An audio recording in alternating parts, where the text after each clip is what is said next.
Hey everyone, today we're going to go over the Thai Constellation Monstera care guide.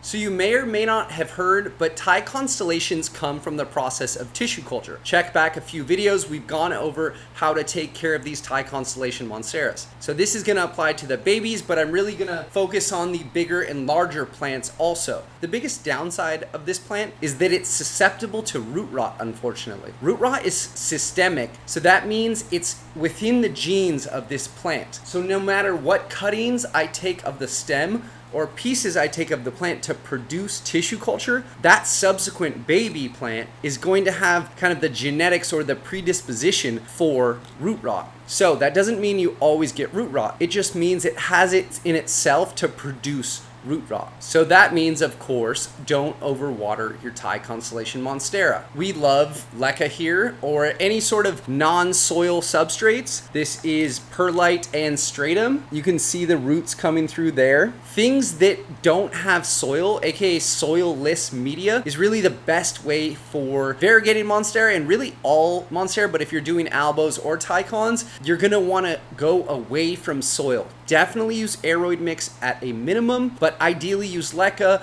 perlite. You can use pon, you can use bark mixed with perlite and like a slow release fertilizer. There's a bunch of different ways to do this. Just make sure you get in that drainage, those rocks, into your media so the water filters through and you don't get these patches of moisture that then create rot. Because as I said, the Thai-Con is far more susceptible to root rot than something like just a classical albo and potentially even the Aurea. And we'll have a care guide coming out on the Aurea next up. If you haven't watched our care guide on the Albo Monstera, go check that one out. So that's water. Make sure not to overwater it. Rinse off your roots with a hose. If you do have water, you can treat with hydrogen peroxide or bleach. We've done videos on how to do that also. Okay, next up is light. Light for a variegated plant is very important. Because the variegated parts of the plant lack chlorophyll, it doesn't have the ability to soak in as much light as a full green Monstera. Think of it not having as many solar reflectors as an all green plant. So because of that and all the different flecking on the leaf, it's really important that you pound these plants with light. Now I wouldn't say it needs as much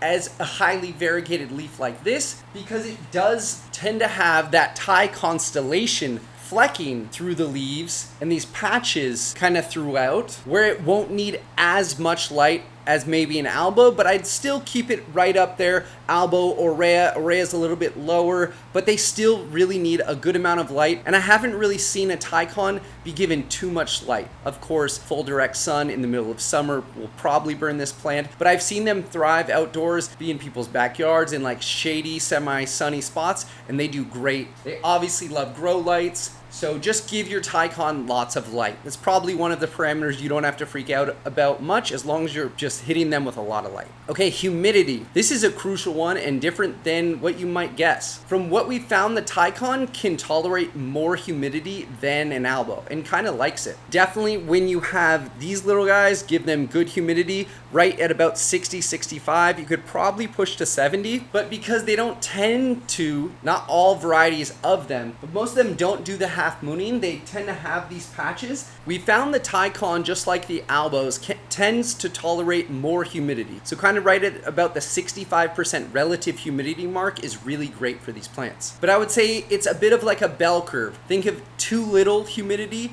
being bad for the variegation and kind of the overall well-being of the plant. That's at like the kind of 50%. And then that optimal peak being at about 65%, and then coming down to about 75% on the other side. So at like 50 is not great, and then 75 might be a little bit too much. It does a little bit better with humidity than does the albo, and it also tends to get a little bit more dry and crinkly, I found, than the albo or the Aurea. So make sure to give them good humidity. Do that with a humidifier or other ways of bringing water into the air, because that's all relative humidity is the concentration of water in the air. Okay, temperature. This is an important one too. These plants come from Asia. They come from Thailand, and it tends to be very warm there. And as you can see, the constellation in the leaves, that's where it gets its name, the Thai constellation. This plant really thrives at like 80 to 90 degrees Fahrenheit. It can do fine at 70, but its metabolism will be a bit slower. but it really loves like 78 to 88. I love that window of temperature for the Thai Constellation Monstera. I think I've had this grow room up on some of the hottest days at like 92, 94, and I couldn't really control it, and the Tycon did fine. And as I've said, I've seen it in the high 60s do fine also. Again, think of it kind of as a bell curve. Too cold, not good. Too hot, not good. So kind of keep it right in that middle. A good thing to do when you're looking up how to take care of these plants is like Google like monthly weather average in like Bangkok, Thailand. I'll do that because I'm a nerd, and it'll be like average 85 degrees Fahrenheit across most months or something like that. I don't know exactly what it is. So keep this plant warm, but make sure not to keep the roots too warm, because an overly hot root system will lead to more root rot. So it's an interesting thing. You want to keep your water cooler when you're watering the roots, but you want to keep the upper parts of where the leaf are receiving the air to be warmer. Okay, and finally, the variegation. The best thing about a Thai Constellation Monstera is that the variegation is stable. So you're not going to get a plant that puts out these beautiful leaves and then gives you green leaves forever or all white leaves forever, which an albo definitely has the possibility of doing. These are leaves of an albo I had to trim off earlier because neither of them are doing me any good. All green is getting in the way and shading the canopy, and all white isn't photosynthesizing, and this is exactly what happens. They brown off and die. So a Thai Constellation Monstera isn't concerned with that because the genetics have the variegation in them. I'm not sure how else to put that. I'm not sure if that's scientifically accurate, but that's kind of how I think of it. This coloring you're seeing in this baby is most likely to persist. When we got this plant, she had beautiful variegation as a baby, and she's continued to have everything from half moons and everything in between it.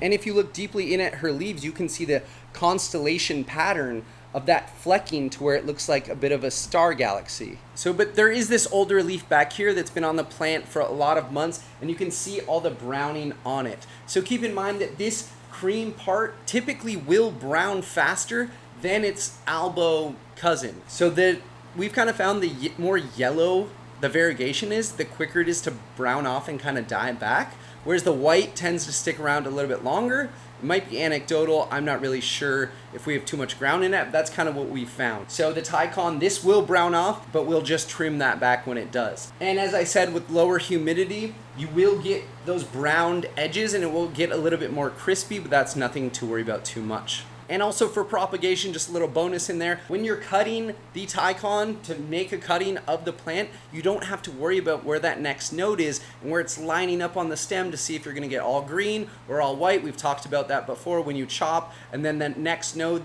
the pimple on it or the auxiliary bud will be lined up on the green or the white and you're screwed. So with the Tycon, you don't have to worry about that because it's stable variegation. Each cut will create something variegated like this. Now, some will have more variegation, some will have less, and we've seen that across tissue culture when you get sets of tissue culture from Asia. Thanks you guys so much for watching. If you did enjoy the video, please consider subscribing or liking the video. It does help us out a lot. Thanks so much for watching and have a great day.